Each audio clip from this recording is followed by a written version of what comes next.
It's very warm in here, and on behalf of Case Western University School of Law, I was corrected by Willie Maddox, I don't know if she's in the room, that it's not the law school, it's the School of Law. And we've tried to control the heat, but are unable to. My name is Ross Delston. I am not affiliated with Case. Richard Gordon and I worked together at the IMF, and he invited me here to moderate this very distinguished panel. All of our biographies are in the handout. I hope you have them. I will briefly introduce our very distinguished panel of actual compliance officers, people whose jobs are unenviable but essential in this process. And I will ask each of them to briefly make a few remarks, and then we're going to, while they have those remarks and after those remarks, we're going to have a conversation that I hope all of you will take part in. As you know, I love this cliche, there are no bad questions, but I always say, except there are bad questioners. But please ask questions. Please ask questions. So to introduce the panel, Aaron Karchmer, sitting to my immediate right, is Vice President for something called Enterprise Growth, which means that Amex is growing, which is great. And he's the former head of the Financial Intelligence Unit, not to be confused with Boudewijn Verhelst's Belgian Financial Intelligence Unit. But banks have taken on this terminology, which is actually an international term of art. We don't know why they do this, but they consistently do it.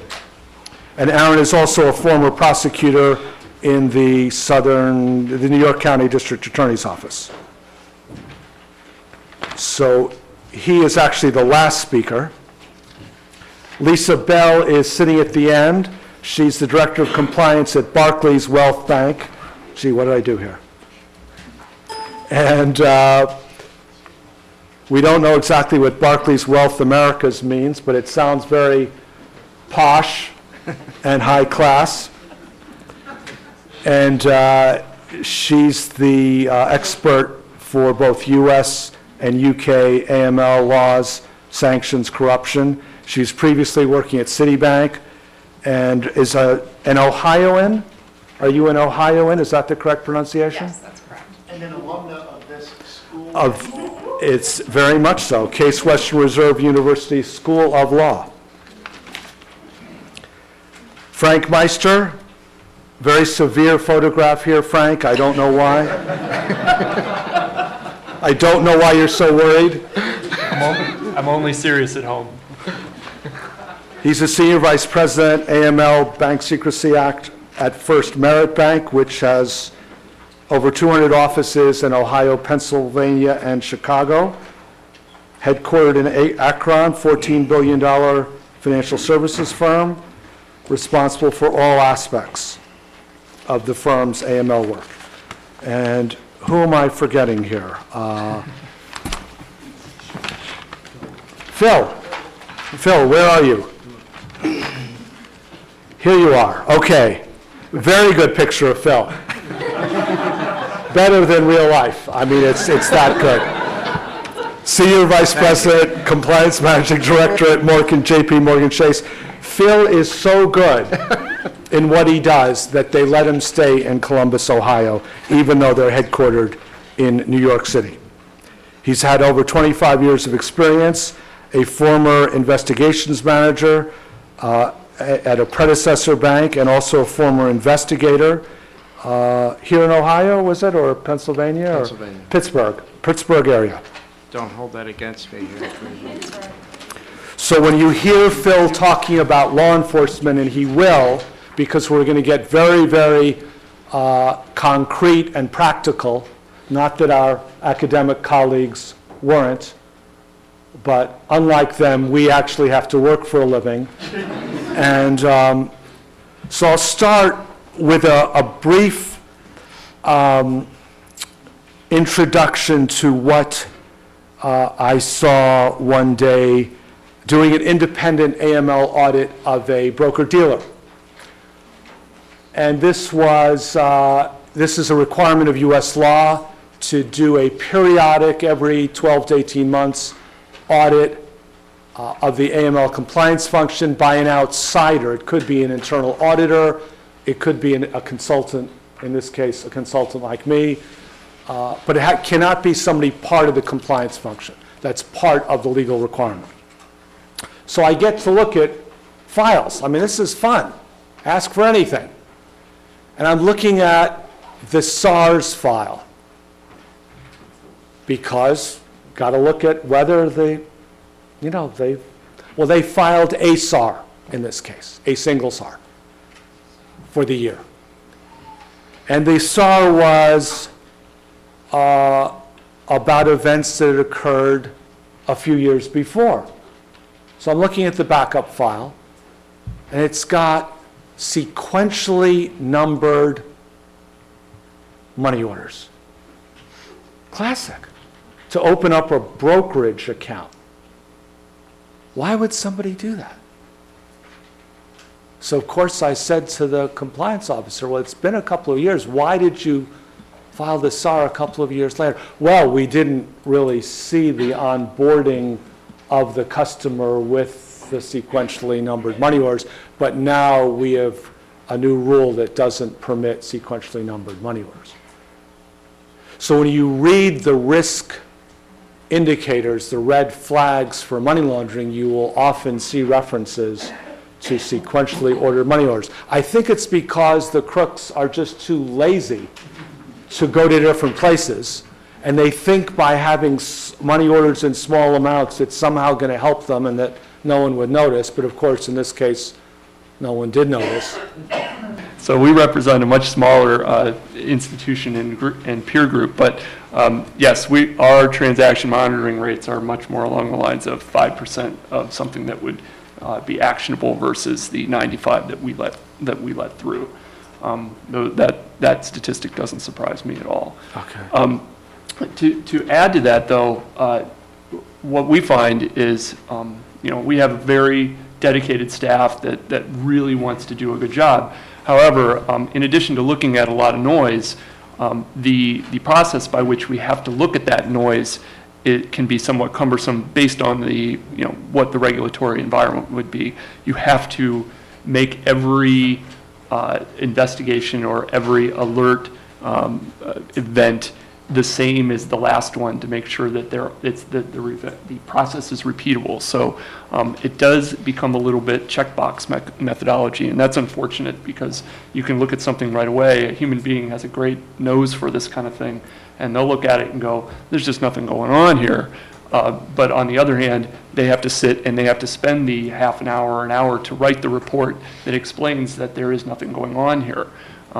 But just for the audience, the reason they have to write this report is that regulators swoop in using their 350-page FFIEC examination manual, BSA AML examination manual, and if you are in this business and don't know that examination manual, even if you're from Belgium, like Boudewijn, I hope you will take a look at it because it's chock full of all sorts of great stuff.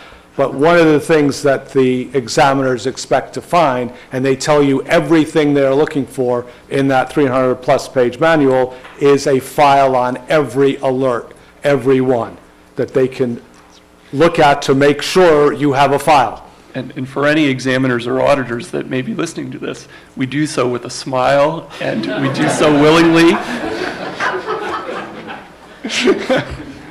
Do we have examiners or auditors in this room? Is that what you're telling me? I see one auditor that I might recognize from my financial institution. So, no, but the idea being that we really do. There isn't anybody that shows up, to their job and just sits there and wants to humdrum through it. They really want to do a good job. These folks are not motivated by the compliance aspects of what they do. They're really motivated by trying to find the bad guys. It's what gets them out of bed in the morning. It's what gets me out of bed in the morning. I got to admit that the FFIEC manual doesn't motivate me to do the job. It's making sure that we secure the financial system that we make sure that the bad money stays out, that we make sure that our citizens and the citizens of all the other municipalities are safe.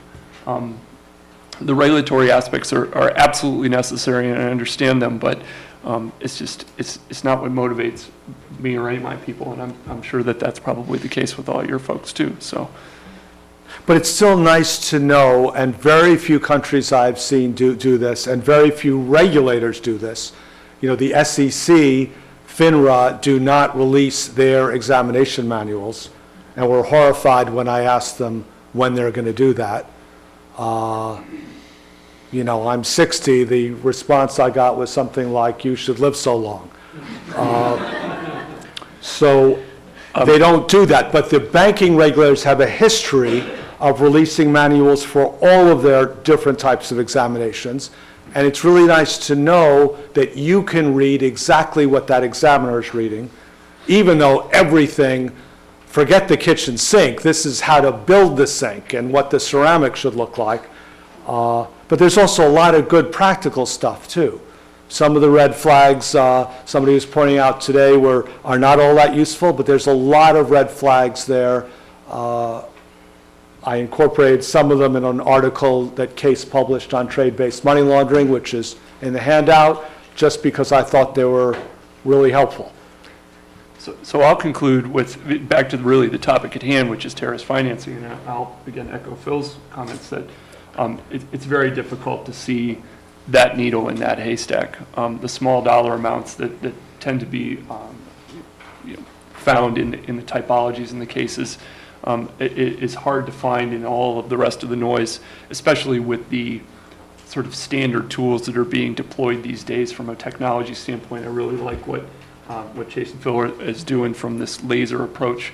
I hope that it tends to take off in the industry, or that ideal or that concept really comes into practice much more so than the general trolling that we do. And again, there's a place for general trolling, but it should be a limited place, and you need both to really be effective. Yeah. Okay, that's helpful, Frank. And we'll come back to Phil to talk about some of those areas like vacations and human trafficking and absences from the grid and that sort of thing. But we'll come back to that after the four of you have had a chance to speak. Lisa, Belle, I hope you will tell us first about wealth and how we all can join in, and Barclays, and then...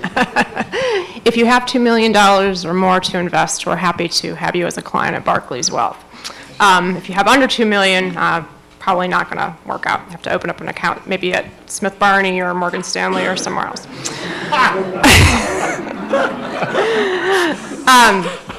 It's actually what we do is Barclays is a British financial institution that bought the Lehman Brothers assets out of bankruptcy. So the wealth organization in the Americas is more akin to a private, I don't want to call it a private bank because we're a brokerage, but a private wealth management for very high net worth customers along the lines of a Lehman Brothers or a Citi private bank. So our competitors are not the typical retail stock investor, somebody who might use an E-Trade account or something like that. We tend to go after the higher net worth clients. So transaction monitoring for such clients is a little different than it would be in a larger financial institution, because our business model is dependent on clients trading stocks and bonds or making investments in securities or alternative investments such as structured products or mutual funds or hedge funds. We don't accept cash, and we don't accept cash equivalents, so we wouldn't be accepting money orders to open an account. Most of our clients are already wealthy, so when they open an account, they're going to do so by transferring in their assets at another institution, mostly their securities. Or occasionally we will get a wire of cash in from another, and we only take wires in from other U.S. regulated financial institutions. We do have an international client base, and because of that, we do have clients that do make cross-border payments from time to time. People who are extremely wealthy tend to live globally, so they would like to rent a villa in France.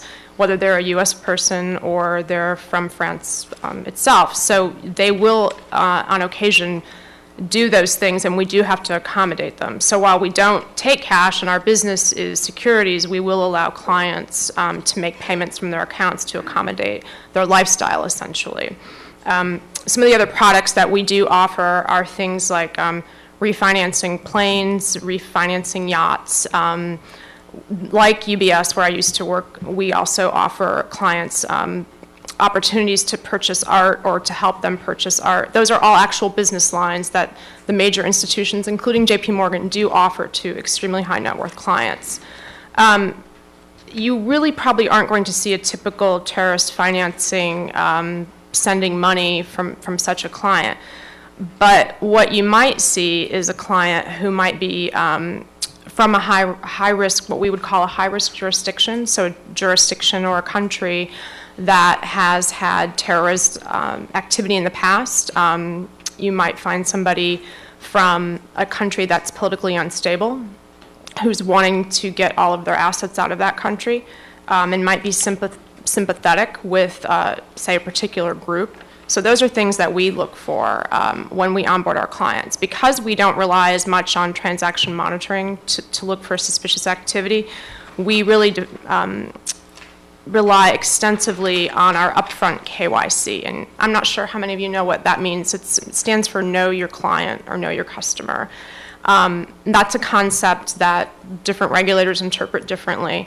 But from the brokerage standpoint, we actually, when we purchased the Lehman assets, got a unique opportunity to re-KYC or re-paper the entire client base because broker-dealers that were in existence in 2003, which was Lehman, were permitted to grandfather their clients in under the rules of the USA Patriot Act, meaning that they did not have to go necessarily back and obtain a lot of documentation on those clients if they had a reasonable basis to believe they knew that client. We didn't have that benefit, so we essentially had to re-KYC every single existing Lehman client, including finding out who the ultimate beneficial owner was. And because of that, we've had excellent results from the transaction monitoring scenarios that we do run, and we do run them. It's harder to do that if you don't have a very complete KYC profile on your client. You need to understand the type of activity that they would normally be doing. So if someone comes in and they're normally an investor, then all of a sudden you see a lot of wire transfers going to a high-risk jurisdiction. That is a red flag, and that will be caught by our transaction monitoring system, which would generate an alert. An analyst would review that alert, and they would go back to look at the KYC profile to see if that activity made any sense. If it didn't, then they would open up an investigation. Unlike JP Morgan, I don't have trillions and thousands and millions of alerts happening every month, so I'm fortunate in that. But we are what's called optimizing our actual transaction monitoring system, meaning we're adding to the number of rule-based scenarios that we run, which means that I'm going to have a lot more alerts coming shortly. So. And why are you doing this? Is this something the regulators have asked? Yes. Or? So regulators in particular in the United States, less so in the rest of Europe and the UK, have a focus on electronic monitoring, especially in the capital markets arena.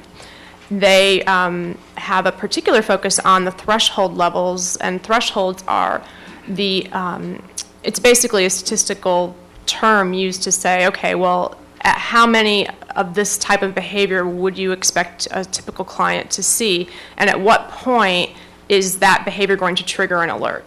So Lehman, unfortunately, had not actually optimized their transaction monitoring system. The regulators expect you to do that on a yearly basis, meaning they expect you to fine-tune it so that your system is kicking out alerts that are actually real alerts, which, as we know from being in practice, is not always the case. So Lehman had never done that, and so when Barclays... May they rest in peace. May they rest in peace. And unfortunately, a lot of the people who were with Lehman Brothers did not stay on with us. They ran screaming out the door. The British were coming, so they were have ended up at other institutions. So we essentially had to restart a lot of that, training of people and understanding the client from scratch. So for us, it's really a KYC-based review tied in with our transaction monitoring. And I will say that the majority of the suspicious activity we do see that could even be remotely tied to terrorism would typically be from someone who is really wealthy living in a high-risk jurisdiction. That would really be what I would be looking for. It would be difficult for me to say that somebody that's refinancing a yacht, for example, is a terrorist. So the only way I'm going to know if they have sympathies with the terrorism organization is to actually do a very extensive profile on that person. And so we spend a lot more money, time, and effort on our upfront KYC than a typical retail establishment would. Would you call that enhanced due diligence, or what would you call it? We apply more of an enhanced due diligence model to almost every one of our clients. So we don't use a risk-based approach because of the high net worth of the client.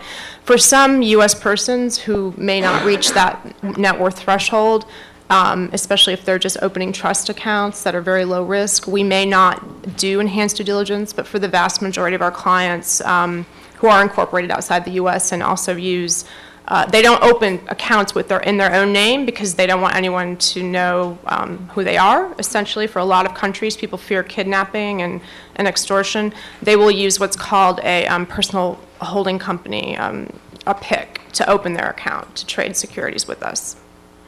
And those are often chartered in little islands that Yes. are called offshore financial centers. Correct. And some people think that those little islands Right. called offshore financial centers or OFCs are high risk. That's correct. And so the British have a different view, probably because the Commonwealth nations comprise quite a few of those offshore financial centers. So again, we focus more, not necessarily where someone's incorporated, but where they're residing and also where are they making their money. So somebody could reside in the United States, they could live in Miami, but they could be making their money from oil contracts in Venezuela. So those are the things that you will only find out when you're opening the account, if you're doing extensive KYC on someone. And do you, when you have these, this KYC, I prefer to use the term enhanced due diligence Sure. because just for the audience's benefit, the U.S. law and regulation does not use the term KYC That's in the correct. context of Anti-Money Laundering Bank Secrecy Act at all. That's right. The FFIC exam manual, 300 pages, I've checked, does not use No. the term except with referring to the Basel Committee. In other words, it's not used officially in the U.S. Everyone uses it, yes. Right. But some of us remember that it had a bad history in the banking world because the regulators tried to impose a KYC requirement before the Patriot Act by regulation, and they received more comments on this proposed rule than I think all of the other rules in the history of the Administrative Procedures Act, or something like that. Rick Small who drafted it. Yes. Was it? Okay. Rick Small, who's not here, but it's not why he's not here. He just is not here. He's just not here. But Vincent has one thing out for comment now on due diligence. Yes, due FinCEN diligence. just released they just released this week advance notice of proposed rulemaking for a customer due diligence rule, right? And so my understanding is that that's really aimed at the brokerage industry because they typically didn't capture as much data on clients as, say, a bank would.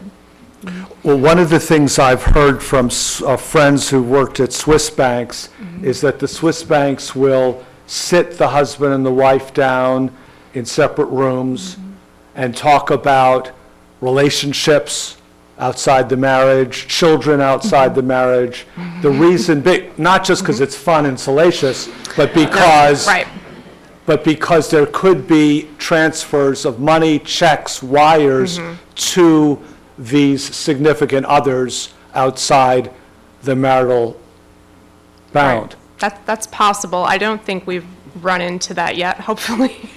Hopefully? I don't know that would be a call that I would really have. My business would not be happy to make a call to the client on something like that. I'm sure it's possible. Well, I call that very enhanced due diligence. Yes, it is.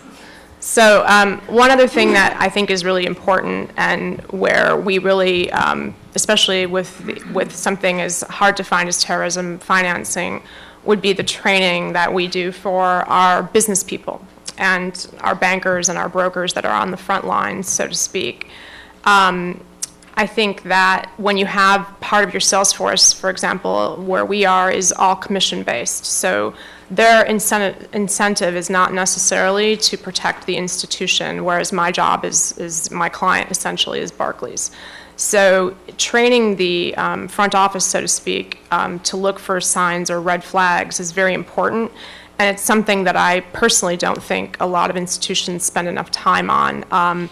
Regulators, when they come in, will kind of sometimes take a check-the-box approach. Okay, did you do training? But they don't necessarily ask, what training did you do?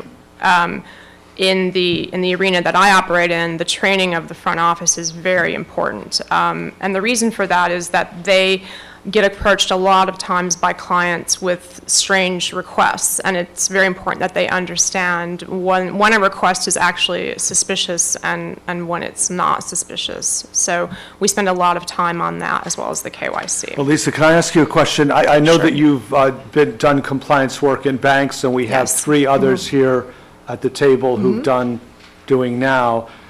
My understanding of the way bankers get compensated for loans is that it's very different from the brokerage world. In other Yes. words, the brokers are getting compensated for each transaction. Correct. You book a investment in an alternative investment fund of funds, and you get a percentage, and it's Correct. very clearly calibrated. You book a loan, yes, you might get compensated indirectly at the end of the year, and good job, but Right. you're not getting a percentage of that loan.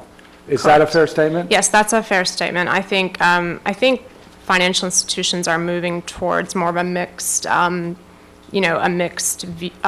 treatment for compensation.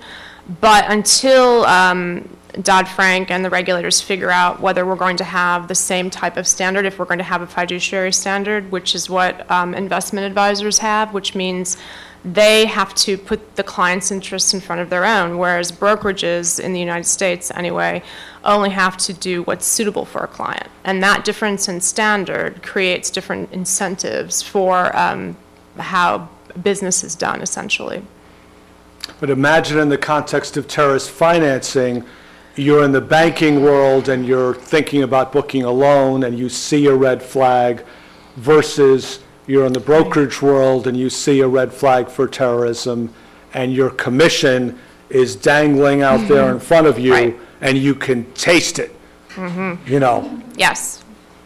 I call that drinking, trying to take a sip from a hose. So you will get a lot of pressure, and we do as compliance officers, from bankers and brokers who don't understand why you think something in particular is problematic, or that you need more information. In particular, with ultra-high net worth clients that are non-US, you will find a reluctance, a cultural reluctance in some cases to obtain more information, where it might be considered disrespectful to ask someone for a passport, regardless of the fact that, it's a requirement of law maybe. They still seem to think that that's going to offend the client so much the client's going to leave. So you do have to do a lot of basic training around what the requirements are, especially with an international brokerage force. Okay, Lisa, thank you. Our last formal speaker, before we start the discussion and cross-discussion and interdiscussion, is Aaron Kirchner, whose PowerPoint's on the screen, and he will take the podium.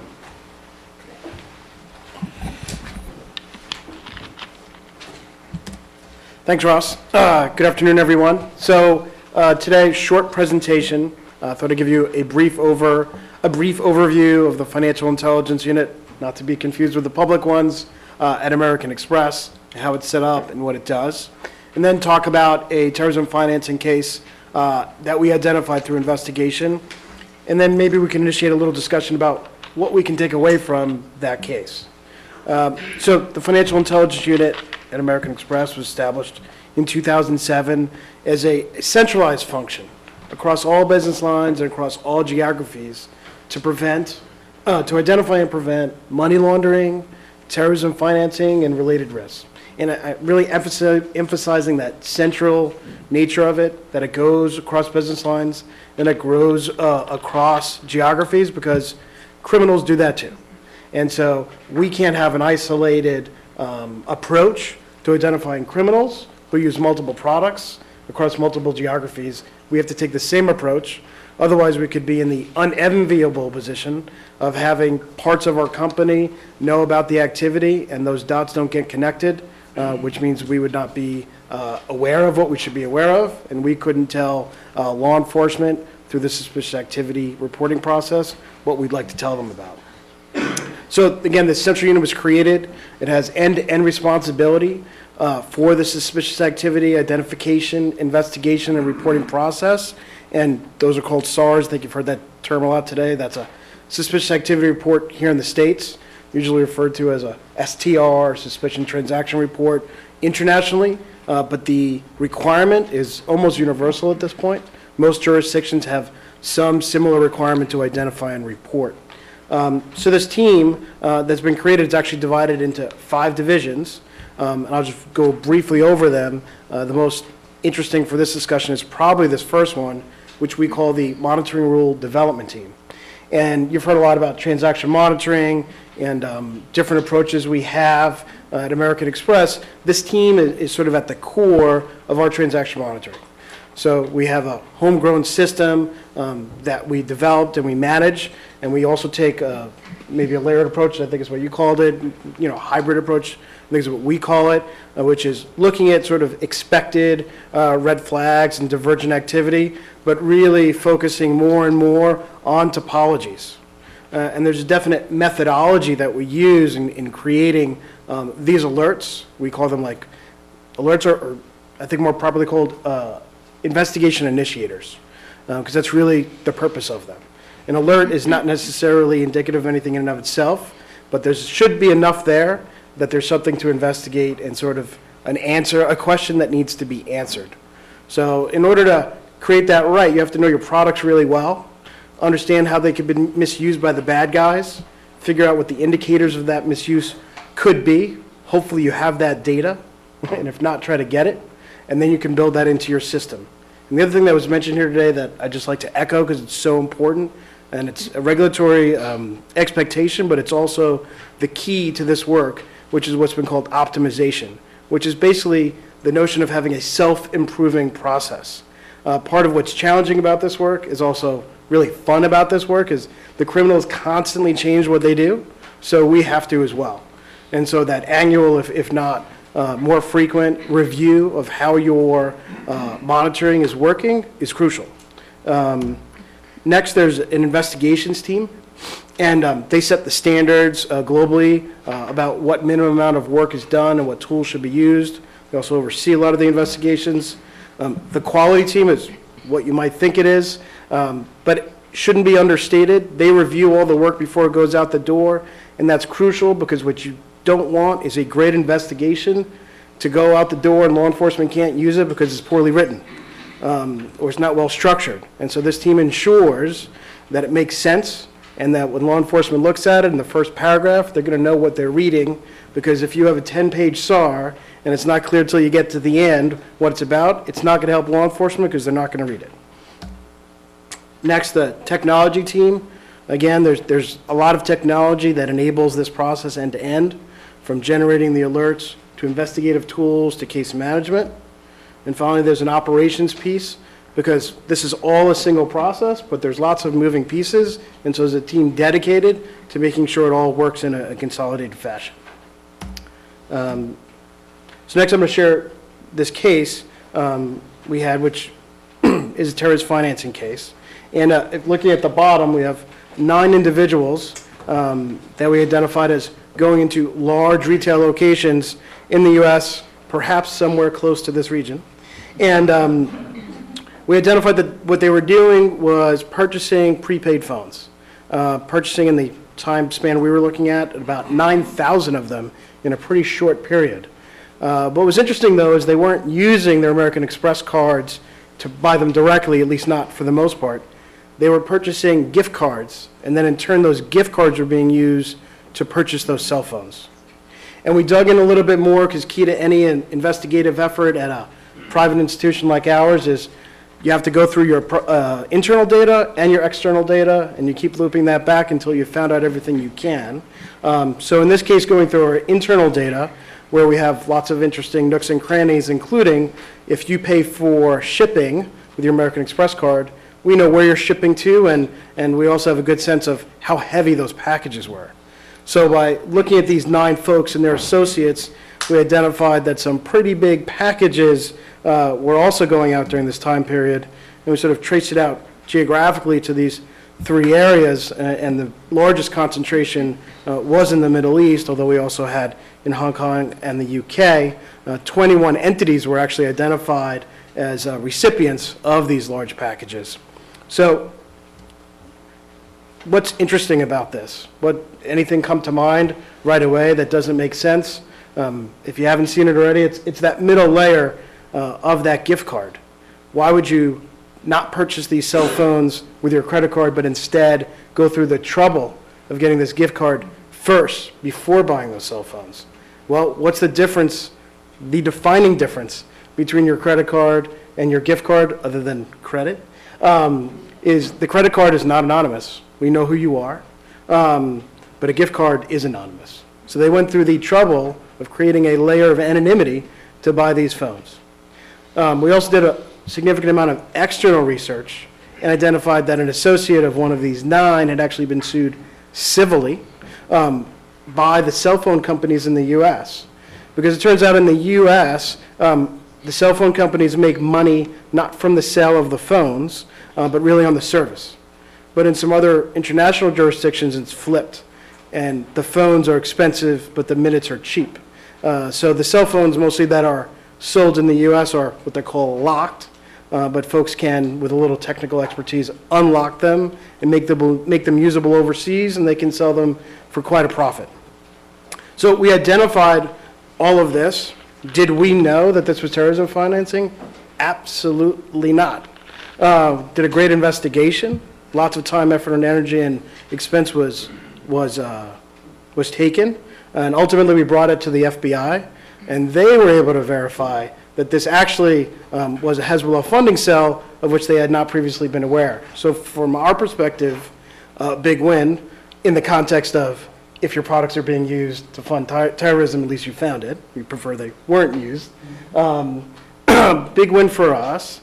Very satisfying for the investigators who spent a lot of time, effort, and energy on this. And you might think, okay, great, what's this typology? Can we use it again and again and again to identify more terrorists? And of course, we did that, and we identified other patterns of this exact activity.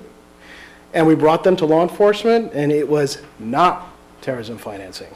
So what does this prove from my perspective, and I think others on the panel have a similar perspective, is that you can identify the activity of terrorism financing, but you won't know that it's terrorism financing. Only law enforcement and the folks that are out there doing the great work that they're doing to stop terrorists can confirm that. That doesn't make us less effective. You just need to understand it. You need to calibrate those expectations.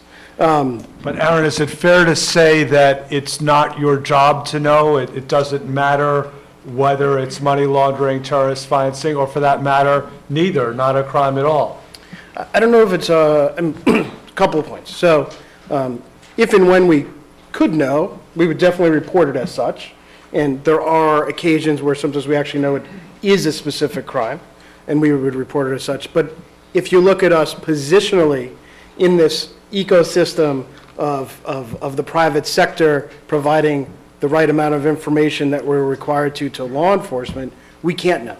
So as I was a prosecutor and we had grand jury subpoena power, and we worked with agents who could go out in the field and actually find out what was going on. And sometimes I analogize it to On the private side, we can see a lot of smoke, and we know something is generating that smoke, but we generally can't figure out what that is. Law enforcement can. And so we don't have to know what that is to make the decision to let law enforcement know. That smoke is usually sufficient for us to be uncomfortable, and we want to let law enforcement know so they can get to the bottom of what that is. But the fact that you don't know doesn't prevent you from reporting it. No, absolutely not. And it would be, you would have very little to file on if you only could get to the point where you had evidence of the likes of which, law enforcement has. That's not the standard. It is this mushy, suspicious activity standard, which is, I think purposeful, because they want to be able to see more rather than less, although I think that can go both ways sometimes, and there's a lot of noise out there in the SARs that are filed.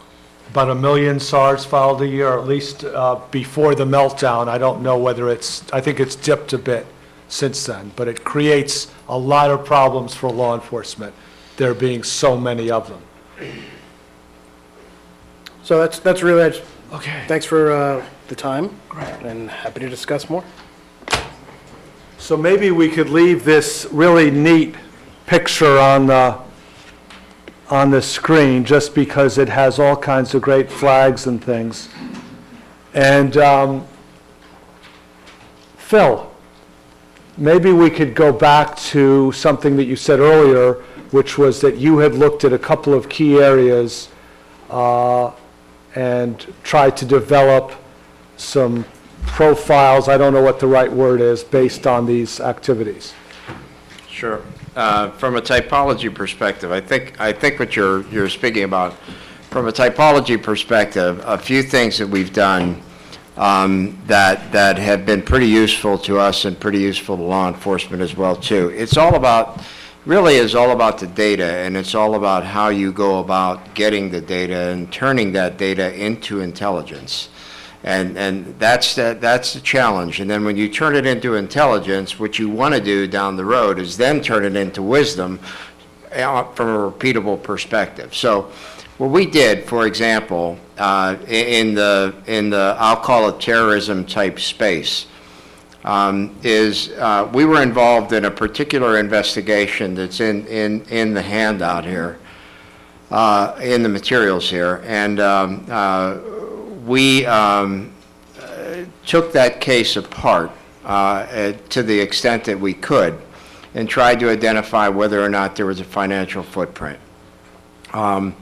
We couldn't identify a financial footprint in that, but what we were able to do is we were able to identify patterns or things that we felt that we can go after in the data that we have available to us. For example, what we tried to do is we tried to identify, through our credit card environment, we tried to identify where people were traveling to through airport codes that are captured from a credit card, in your credit card environment.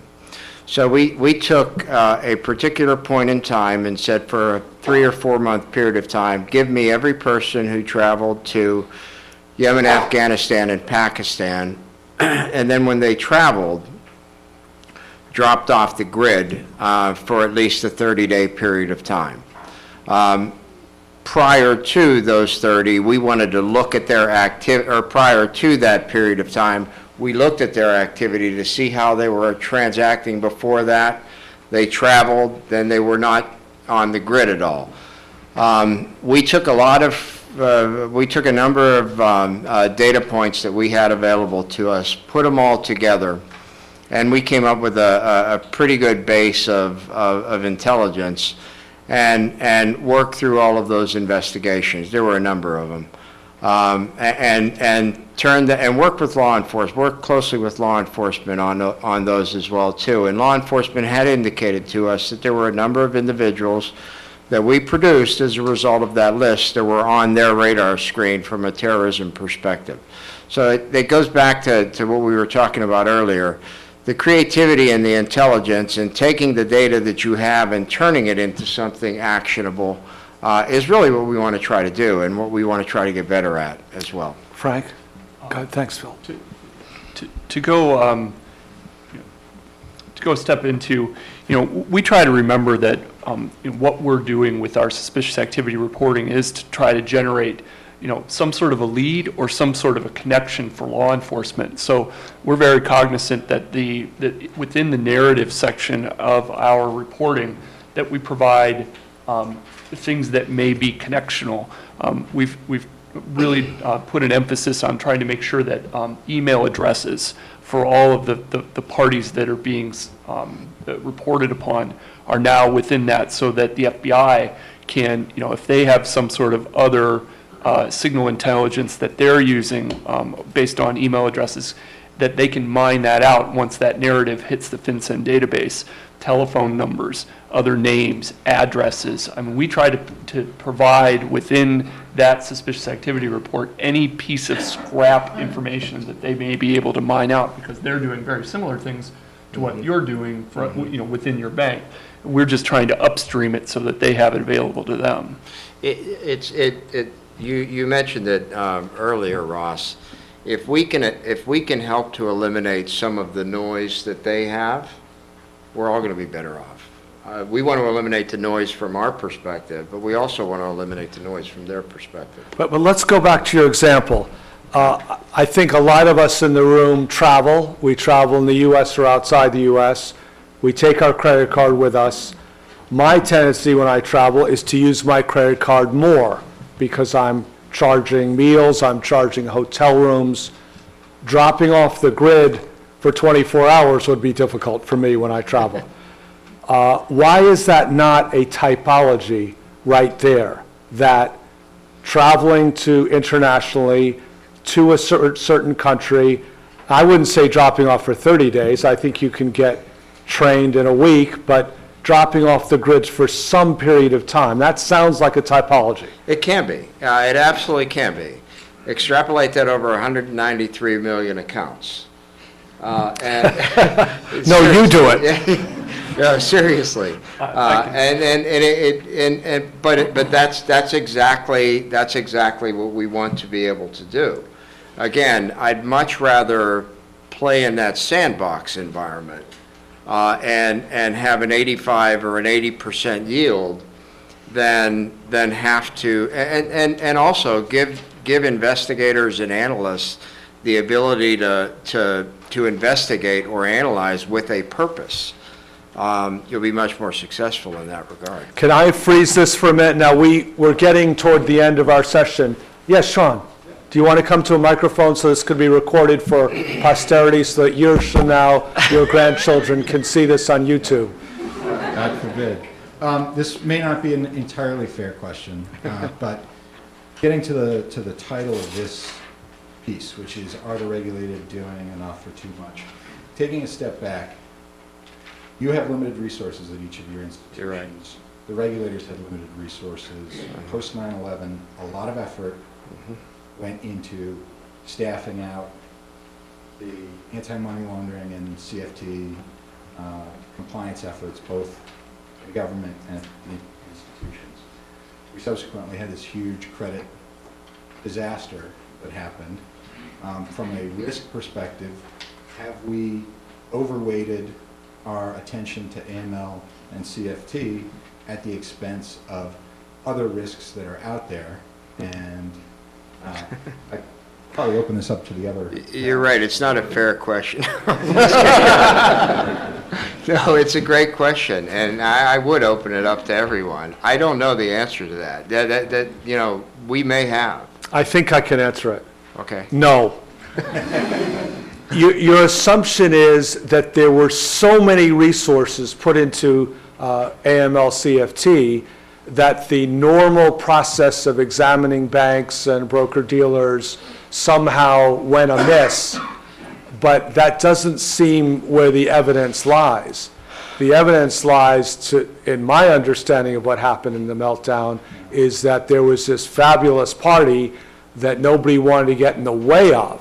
It wasn't that they didn't have the resources to do it, it was they didn't have the will to do it. The regulators didn't have the will to do it. I guess in response, having been at Citigroup and at Merrill and known departments and at the SEC. And now where are you, Sean? At the Happy Dog.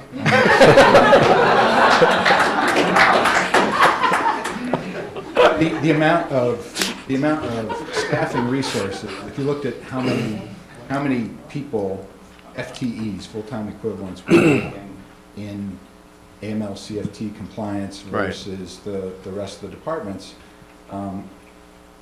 it seems overweighted, or it seemed overweighted to me based on the multitude of risks that were out there. I think I'm not saying I know the answer.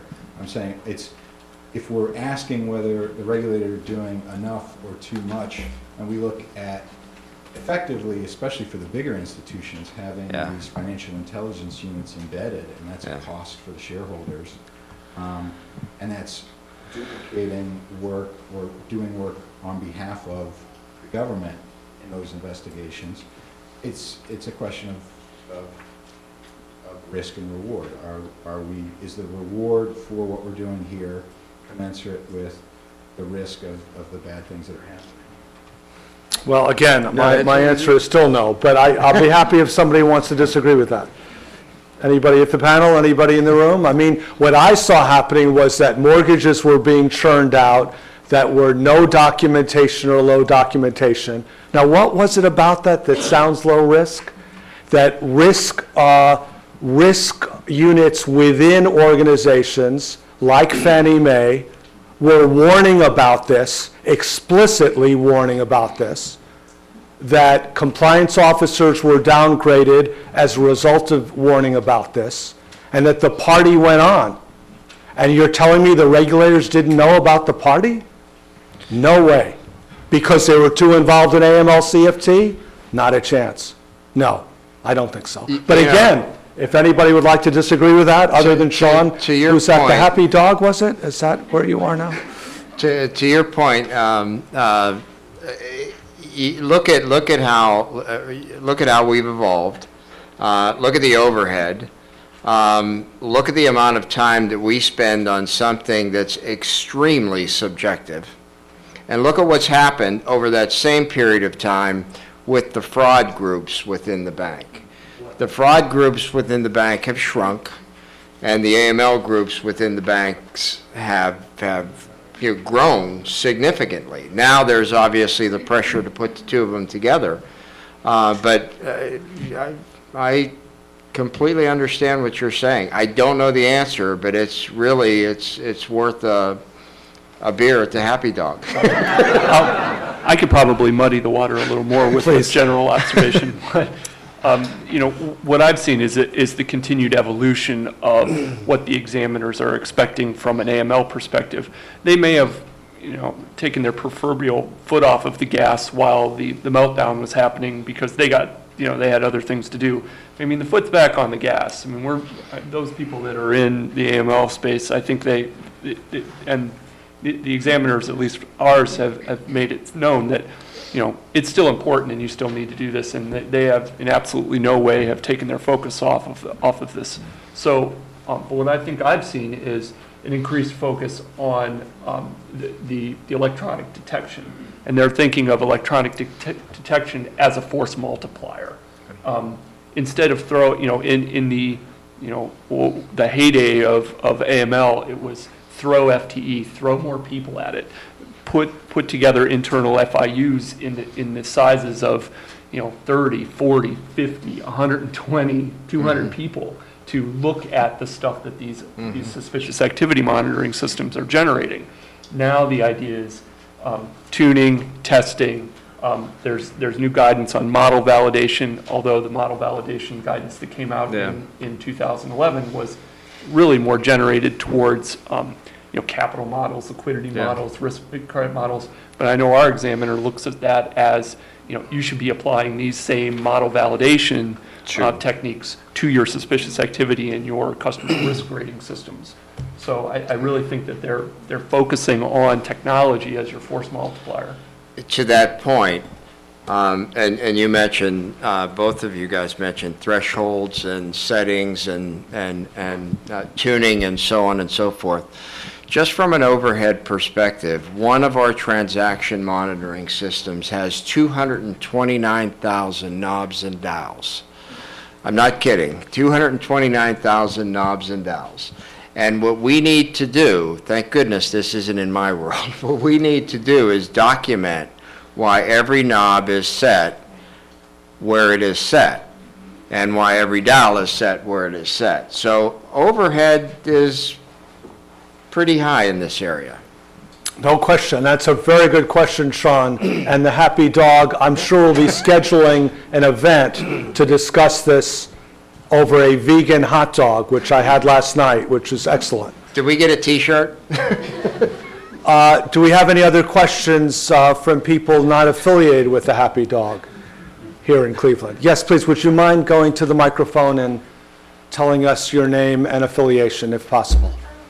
Yes, my name is Richie. I'm a second-year law student here at the Case Western School of Law. My question was that you're focusing on, I guess, from the results, from the systems that are in place, getting actionable results, and talking about reducing the number of false positives because, you know, the implications for false negative are so high. But right now, what is the risk of a false negative, and will, I get working on more narrow approaches, will that in any way increase that risk? It's a great question. Who wants to start? I'll start. Great. Well, the risk of a false negative is, I suppose, very high. Let's just say succinctly that if you miss something and the regulator finds that you missed that, you will suffer an enforcement action. You will, your institution will, if the enforcement action is public, will suffer a reputational blow, and you likely won't be in your role. So there are. You're going to lose your job. Yes. Is that what you're saying?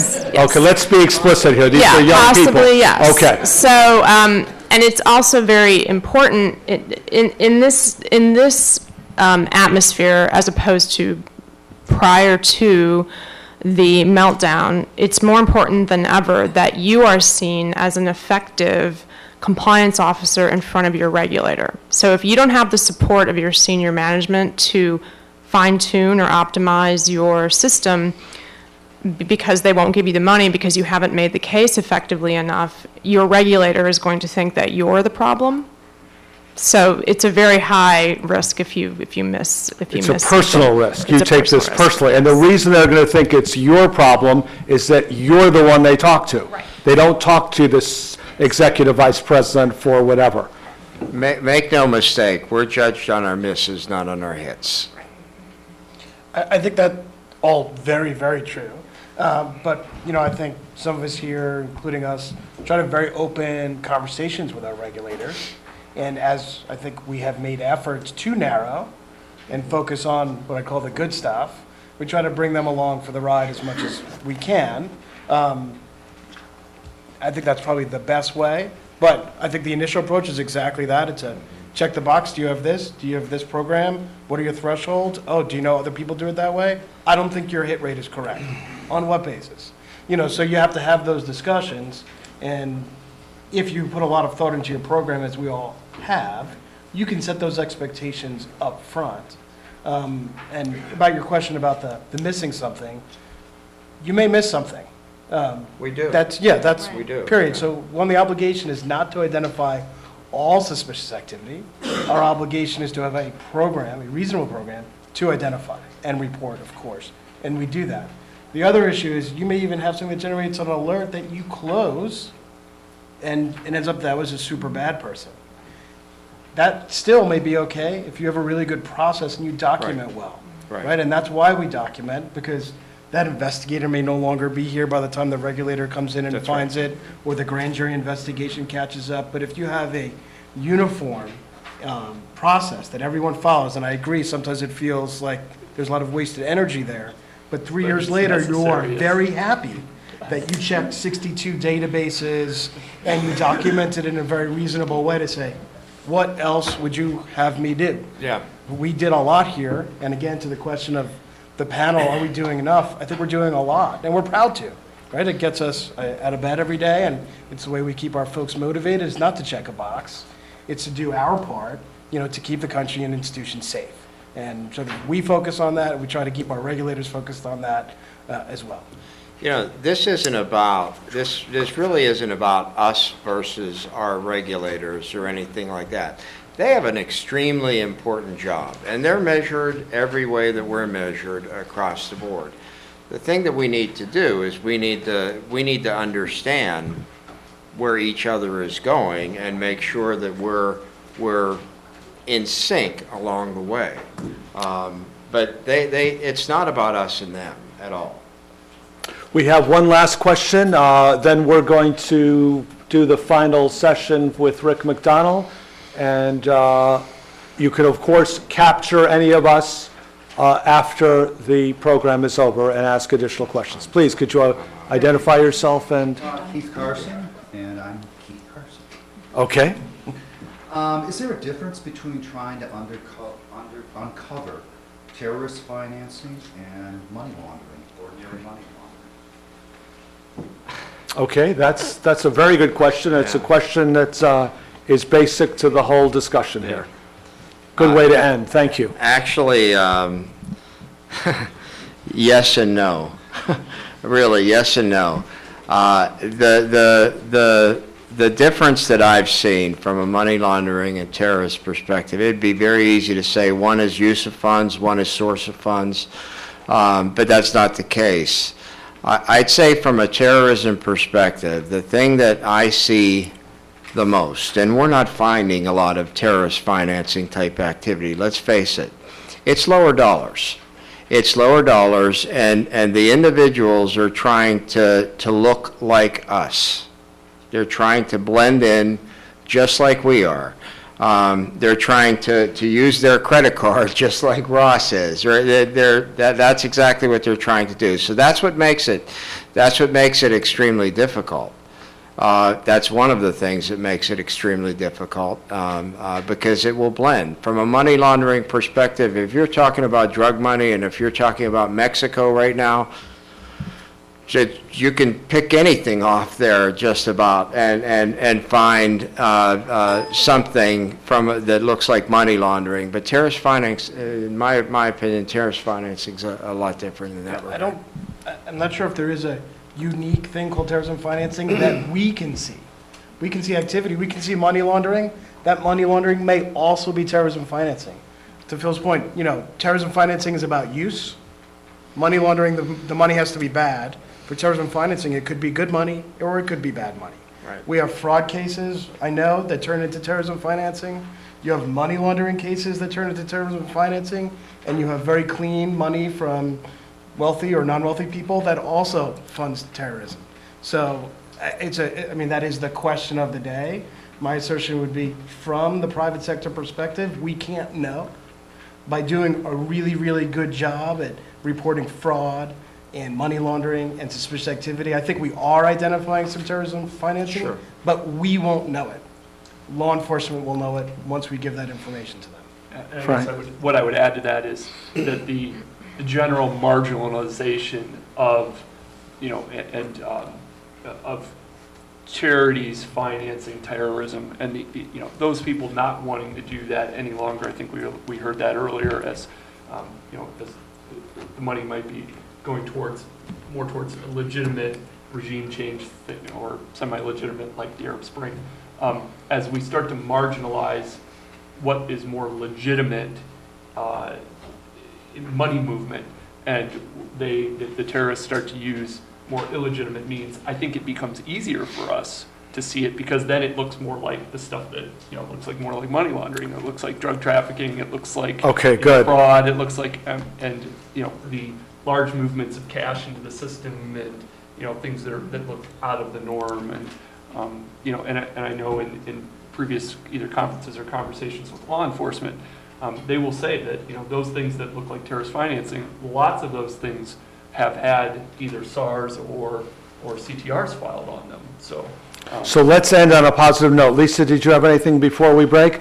Let's end on a positive note, which is the good news is that terrorist financing, to the extent we can put our finger on it, has a lot of the characteristics, at least the parts we see in financial institutions, has a lot of the characteristics of money laundering, and that's good news because we have a lot of systems in place and a lot of software and a lot of people trained to look for money laundering.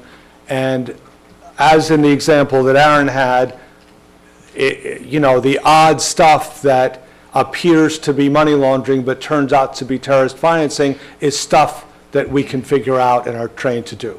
So I thank our panel, Aaron, Frank, Phil, and Lisa. Great job.